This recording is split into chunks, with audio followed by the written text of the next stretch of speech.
Welcome to the Law School Playbook. Today's topic is case briefing. So what is a case brief?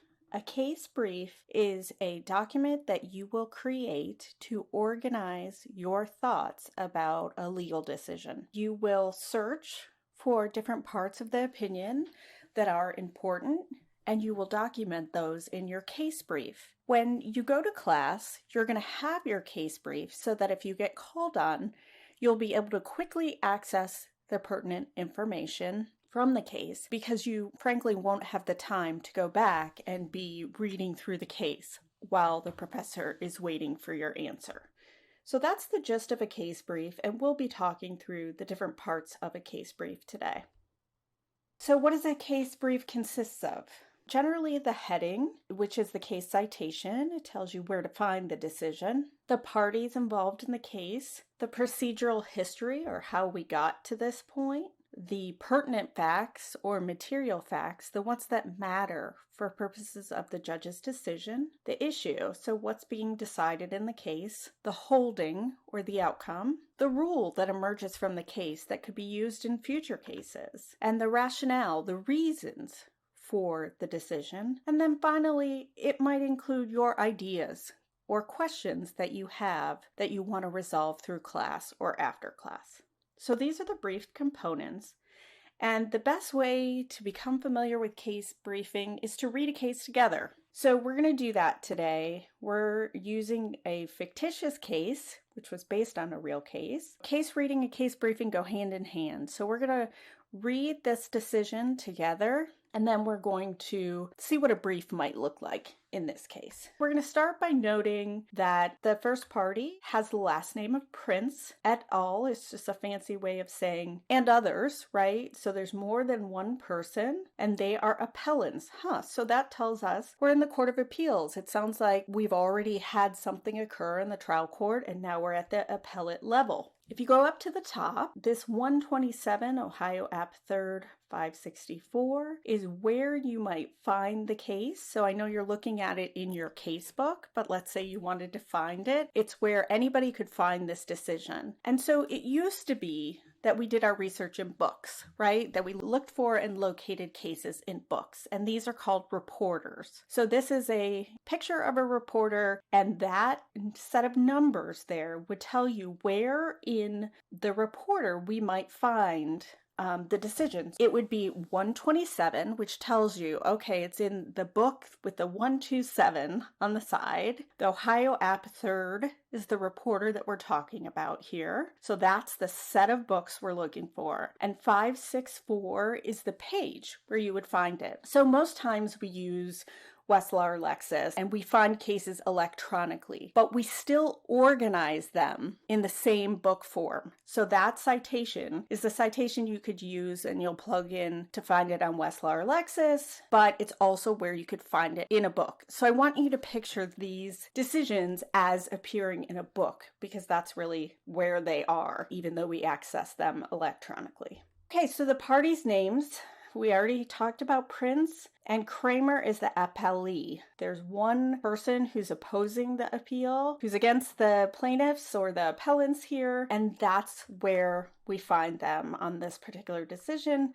The party names are in the middle there. We gloss over the other information. The number CA 12784 is just telling us the case number in that court. You can glance up and see, oh, okay, it's in the Court of Appeals of Ohio, in the 2nd District, in the fictitious Maple County. Okay, and then we see the decision date, July 9th, 2001, and we see that it's an opinion. Now we come to this part, per curiam. What does that mean? So this is going to happen to you often as you read, particularly in the beginning. You're going to stop and say to yourself, okay, per curiam, I don't think I've seen that. It sounds maybe Latin. I don't know what to do with that. Well, in those instances, you're not just going to read on. You are going to stop and you're going to look it up. This is how you become conversant in the language of the law. A go-to law dictionary is Black's Law Dictionary. Here is a book and also available online in electronic form. And we're going to look that up. And my guess is the definition will be something like this. A per curiam decision is a decision issued in the court's names rather than a specific judge. Something like that. It basically means, okay, so the court didn't put an author on this, right? It's a decision just issued by the court. There's no specific judge that we could attribute this decision to. We might see another note saying something like, per curiam decisions often address relatively non-controversial issues. Okay, basically, we stopped. We now know there's no specific judge who wrote this. We're going to look at the text at the bottom. So let's just read that together. Plaintiffs' appellants, Polly Prince, Peter Prince, and Phoebe Prince, appeal a decision of the Court of Common Pleas. Okay, so that must be the court below because there's already been a decision and they are appealing. Let's see what that court did. Dismissing their complaint against defendant appellee Lisa Kramer in an action based on slander. Slander. I think I've heard of that, but I'm not really sure exactly what it would mean, particularly in a legal context. So what do we do in that case? We become hunter-gatherers, right? We can go to our Black's Law Dictionary, but we can also look within the decision to see if we can find information that will tell us what that means. And so going back and forth and hunting and gathering the necessary information within a decision is something called recursive reading. You're not reading in a linear fashion from beginning to end. As these arrows demonstrate, you are going back and forth through the legal decision to find the information that you need. And if I do that and skim down, I see that the decision says slander may be either per se or per quod. So I don't know what that means, per se or per quad, but I do know that either or seems to suggest that there are two choices, right? Oh, okay. Well, so now I'm gathering information and I know that there's two types of slander. I wonder what type I need to worry about in this case. So again, I'm going to go look down at the discussion section. And in one of the tips we talked about in our reading presentation was maybe gathering information by reading the first sentence of each paragraph. And if I do that here, I see that the first paragraph starts with slander may be either per se or per quod. That's what we just looked at. So there's two things. And then if I jump down to the third paragraph, it says, in the instant case, the trial court did not err in finding that appellee's statement constituted slander per quod. What does that mean? It seems to be telling me something. Okay, so I'm going to pick out what I know. Did not err. Sounds like no error, right? And that the trial court found that it was slander per quod. Okay, so now I'm in the hunting and gathering of information. I now know what type of slander I'm interested in. I'm not interested in slander per se. I'm interested in slander per quod. But I still don't know what that means, right? So you see, we're sort of investigators. We're hunters and gatherers figuring out bits of information, and we're scanning and skipping to collect some context for reading the decision. Then I skip down and I find this language. Slander per quod means that the slander results from the listener's interpretation of the words through innuendo. In an action for slander per se, damages will be presumed, while in an action for slander per quod, the plaintiff must plead special damages. So if you are new to reading cases, this is probably sounds like another language to you. So let's try and pull this apart. The slander results from the listener's interpretation of the words through innuendo. And we know that the plaintiff with this type of slander claim must plead special damages. So let's figure out what those mean. I know what a listener's interpretation of the words through innuendo mean. It means while it might not directly be harmful or damaging, if you add innuendo to it, it could be. I think my common sense kind of tells me what that means. But special damages, I have no idea what that means. And slander itself, I think I know is a false spoken statement damaging a person's reputation. And if I didn't know that, I'm going to look up. Slander, basically talking bad about people and something that results in a damage to reputation. Now we know that the spoken statement has to come from the listener's interpretation, right? The damaging part has to come from the listener's interpretation of the words through innuendo. So I think about like what I know. I know I've watched enough crime shows to tell me that, cases sometimes are based on direct evidence. Someone saw the shooting occur. That's direct evidence, right? The bullet was linked to the gun, direct evidence. And they're also proven by circumstantial evidence. While no one saw it, the bullet is not linked to the gun necessarily because it couldn't be found. The gun was located near the person who was standing over the body, right? Or in the hand of the person who was standing over the body. That's circumstantial evidence that a murder has taken place. Well, it seems to me that's kind of the difference between slander per se and slander per quad, that the slander isn't direct. It has to have that interpretation. Just as with circumstantial evidence, you have to have that interpretation of the circumstances. So that's me kind of thinking it through and bringing some background context into this based on what I know. So I still don't know what pleading special damages means. I know what damages are, they're harm, but I'm going to look that up in Black's Law Dictionary or in a dictionary. And when I do that,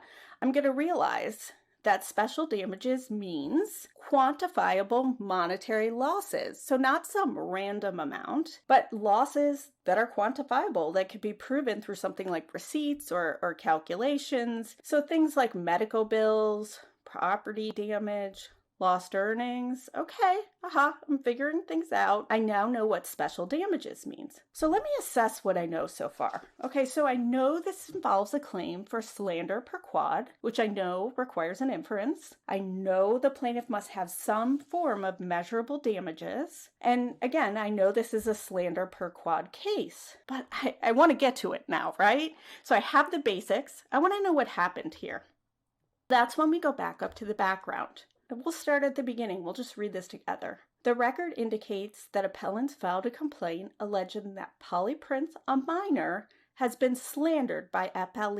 Appellants, Peter Prince and Phoebe, are Polly's parents. Okay, so we know why there's 3 people appealing, because Polly's a minor and the other 2 folks, the et.al., the other people, are Peter and Phoebe and Polly collectively, right? The complaint states that Polly transferred from Redwood High School to Brookgate High School. It further alleges that et.al. stated, I think we're going to hear a statement, right? A perhaps false statement, that Polly had transferred because she had been discharged from a drug rehabilitation program and that school administrators had not permitted her to return to Redwood High School. Appellants allege that the statement was false, that it was uttered by et.al.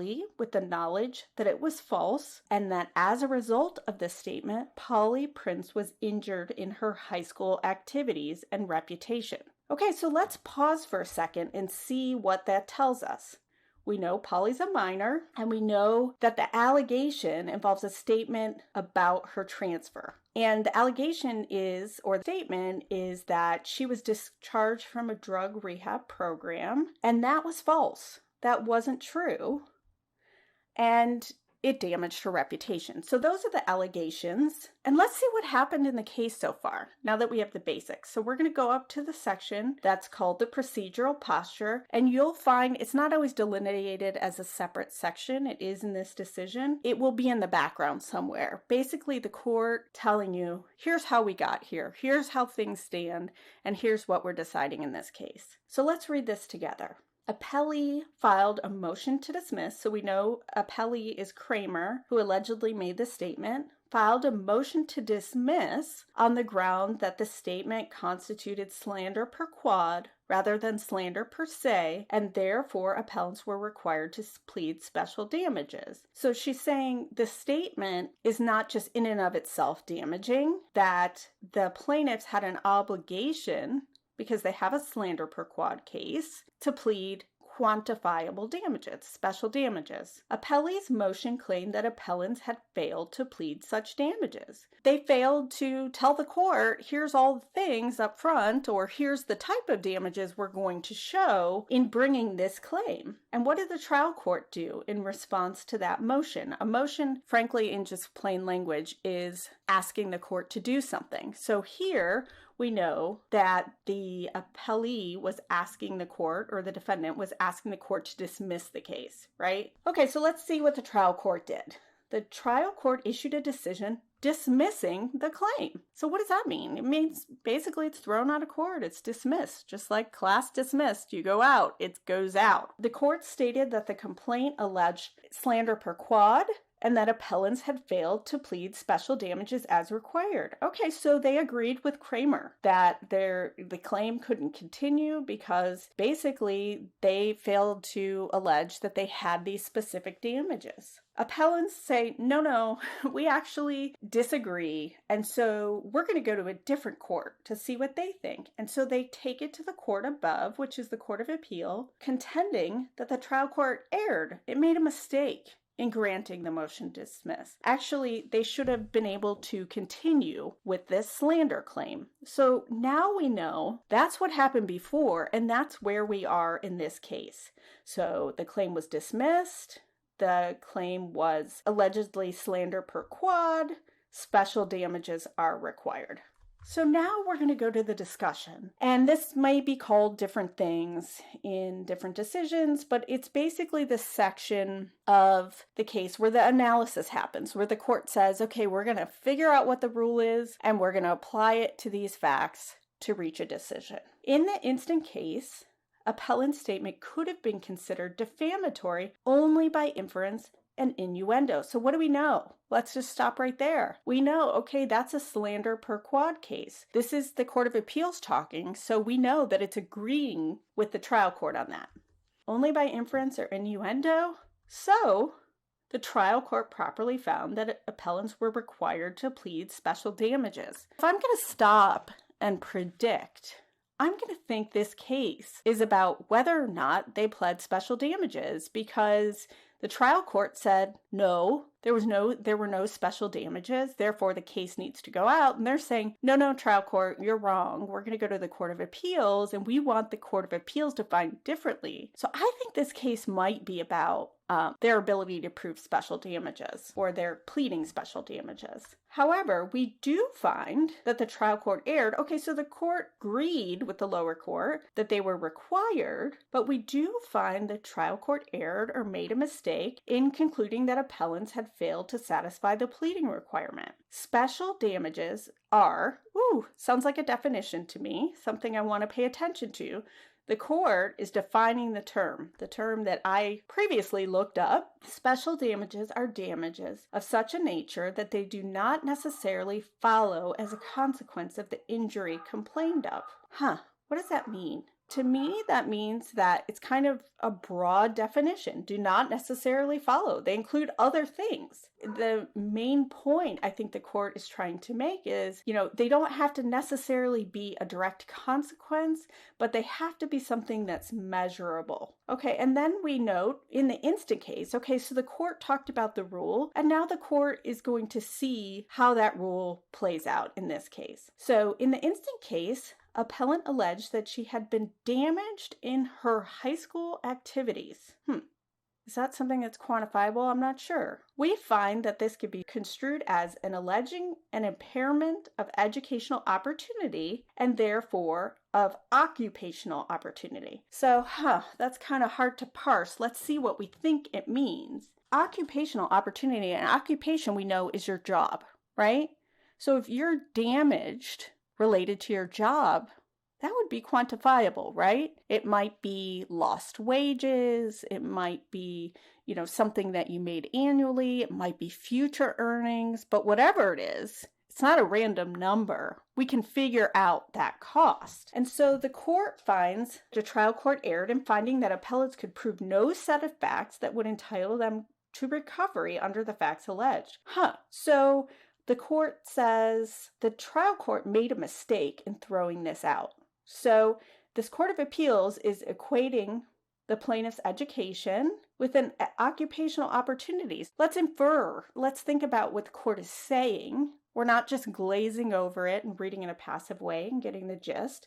We're going to put these pieces of information together and say, I think the court here is saying that an impairment of an educational opportunity is quantifiable. And if it's quantifiable, what is it? I think based on what we've learned, it's special damages. Let's see what the court says. The conclusion is, for the reasons stated, The assignment of error, so the mistake that we're investigating here, as alleged by the appellants, is sustained. This case is reversed and remanded. What do these terms mean? We're going to look them up because we're not sure. And we're going to look back. So this is the very end, and we're going to look back to the beginning. So the assignment of error, what did appellants say in bringing this case? Appellants bring the instant appeal contending that the trial court erred in granting the motion to dismiss. Here's my hypothesis. It sounds like Polly and her parents were successful and that she did allege special damages in this slander per quad case. And the trial court was wrong and the case should not have been dismissed. Let's look at what a case brief might consist of in the Prince v. Kramer case. Okay, now that we've looked through it, we did some hunting and gathering, and we read through to pull out the important pieces. Now we want to organize those pieces in a case brief because that will help solidify our learning, what we gleaned from the document. You'll see on the left-hand side here are all the components of what are included in every case brief. For every case, you're going to include, and remember we talked about these in the beginning, the case citation, the parties, the procedural history, the facts, the material or legally operative facts, the ones that matter, the issue, the holding, the rule, the rationale, and your ideas. Now let's read from left to right to figure out what each of those things mean and what they mean in this particular case. So the case citation, where can we find the decision? Remember, if we went to go look for it in the reporter, or if we go to look for it on Westlaw or Lexis, what are the numbers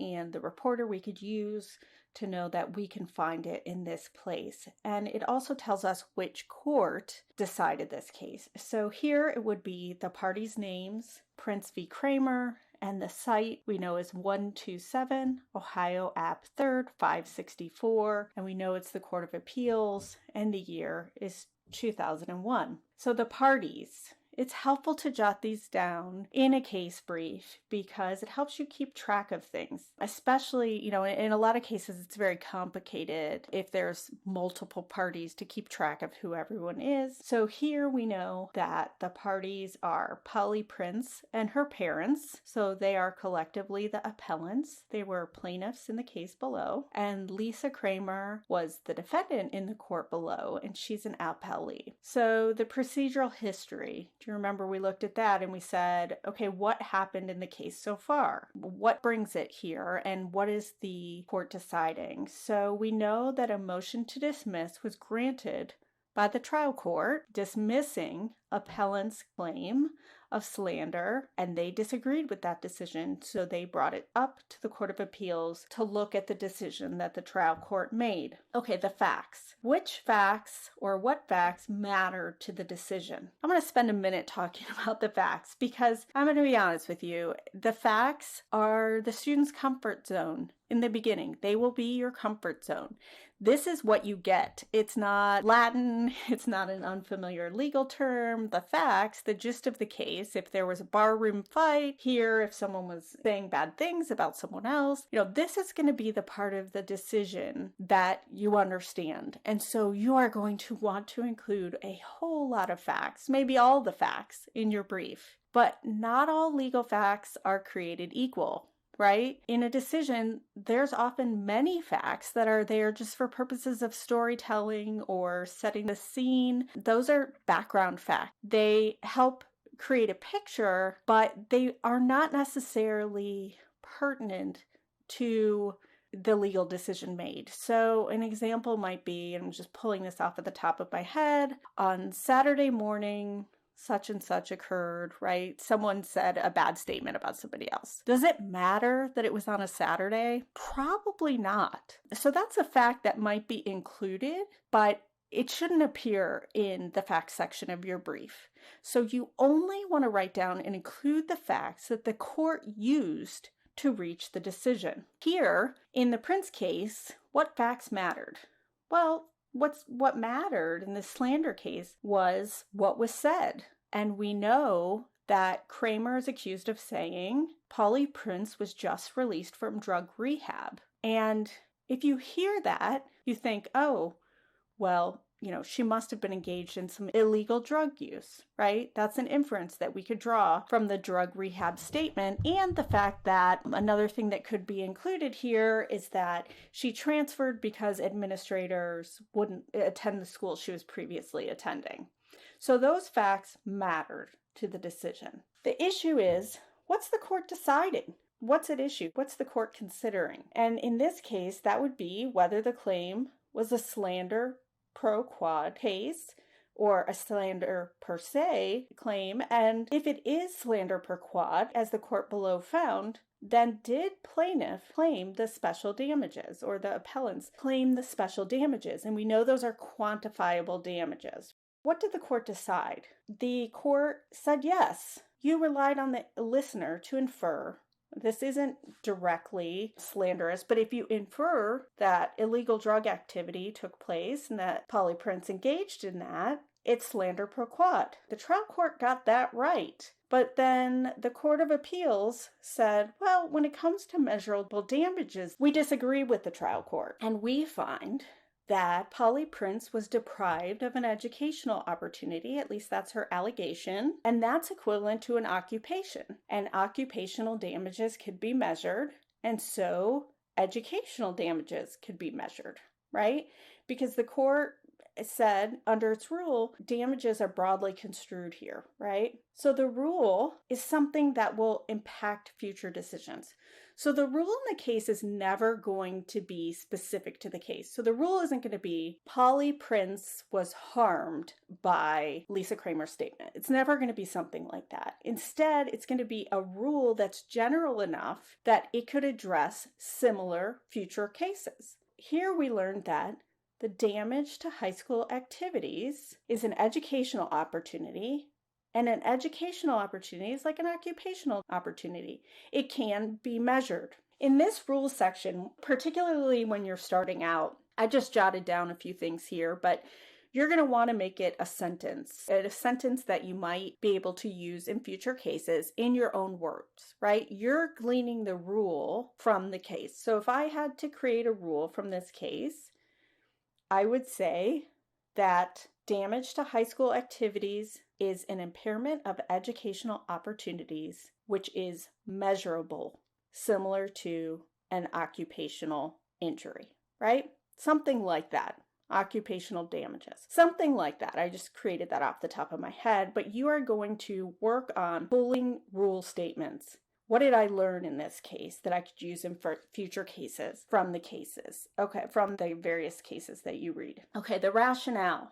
How did the court reach this conclusion? Basically, what were the reasons that the court gave? And here it was a simple, there wasn't many reasons. Often there's a lot of discussion of something that we call policy, which is like the reason for the rules. That might be included in the rationale. Here we just said special damages are broadly construed, and they need not follow as a necessary consequence of the injury complained of. So basically, they're broad. As long as you can quantify them, then they are special damages. And applying that reasoning to the facts of the case, the court reached the conclusion that the trial court got it wrong on special damages. Polly Prince's claim goes on to live another day. And when the court remanded, it's sending it back down to the trial court, where we know the claim is now going to survive, at least this stage of the proceedings. And the motion to dismiss is therefore denied. We've worked through our first case.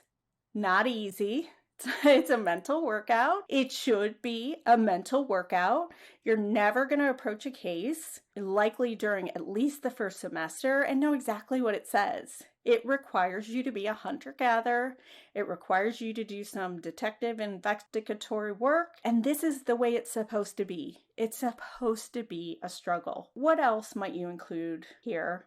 Your thoughts, right? Your intellectual curiosity. So I wonder what this means for bullying cases, right? I mean, this was a pretty bad thing that Lisa Kramer said, but bad things are said all the time on the internet. I wonder how this applies to a different set of facts, right? A false spoken statement damaging a person's reputation. Boy, I bet that goes on all the time, right? So any thoughts you have, any questions you have that I'm not sure what reversed and remanded means, that goes in this little section at the bottom for your ideas. So briefing the cases is really important during your first semester of law school, really your first year of law school, because as I said, it's a tool and it's going to help you identify the parts of the decision that are important, the things that you should pay attention to. It kind of gives you a roadmap for the parts of the decisions that you are going to need to pay particular attention to and what they mean. But they're not an end unto themselves, right? They are to assist and aid your understanding. So I'm just going to put it out there. There are all sorts of briefs you can purchase. Quimby is a popular tool. I'm not plugging Quimby. I'm just acknowledging the reality that many students use Quimby as a kind of shortcut to get briefs. I will really encourage you to try and avoid that. The reason you want to try to avoid is because the struggle inherent in case reading, right? The struggle we just engaged in, the intellectual curiosity, the figuring out what terms mean, the language, trying to read what the court is saying, that is the benefit of case reading and creating a brief. It's not so that you have the answers for class, quote unquote answers. It's so that you engage in this skill. And if you take a shortcut by not reading or not creating your own briefs, you are lessening your opportunities to develop skills that you will need in practice. It's hard, it's time consuming, but it's supposed to be. And so just remember that you can do it. So if you need more information, you're looking for additional content, you're welcome to go to my website, which is www.lawschoolplaybook.com. There are more resources there for you. As always, just do your best and know I'll be rooting for you.